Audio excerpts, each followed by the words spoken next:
Ending homelessness is complicated, and each person's situation is unique. The right type of shelter for one person may not work for someone else or a family. Take Joe, for example. He's a 29-year-old man who recently lost his job. Without an income, he hasn't been able to pay for rent and was evicted today. Someone like Joe needs an emergency shelter. Emergency shelters are places people can turn to immediately. They provide a bed and food, the basics that a person needs to survive. Next, Joe needs to connect with a day shelter. A day shelter offers services that will allow him to order a birth certificate, social security card, and apply for benefits like SNAP or Medicaid. Day shelters also help people find employment and affordable housing. After Joe secures a job, he'll be able to start saving money, rent a place of his own, and move out of the shelter. Jill's situation is different. She's a 42-year-old woman who just escaped an abusive relationship. With nothing but the clothes on her back, she's terrified her partner will find her and force her to return. Jill needs a domestic violence shelter. Domestic violence shelters are specifically for people fleeing physical, emotional, or sexual abuse. Their locations are hidden for safety, and they provide housing for 1 to 3 months.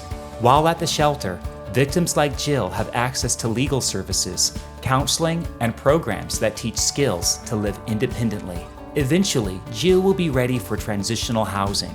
Transitional housing provides shelter for 6 to 24 months. During that time, Jill will receive support to find a job, start saving, and move into a home of her own. For families, homelessness can be extra complicated.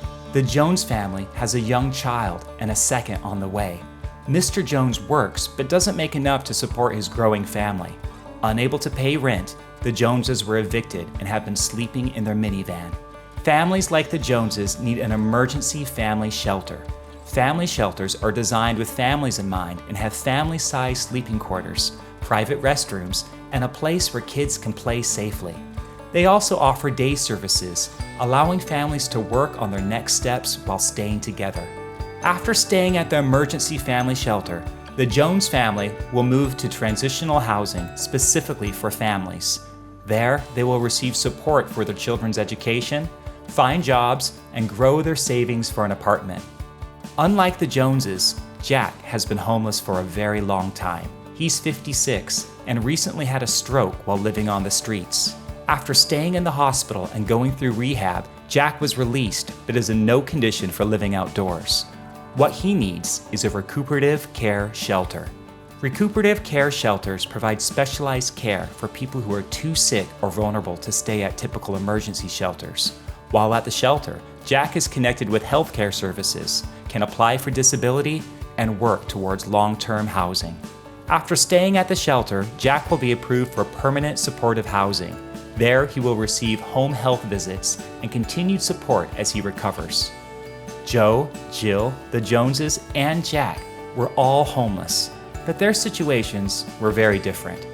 Whether it's an emergency shelter, transitional housing, or a place for families, shelters and support must be customized for each person to be a success. That is what ending homelessness looks like.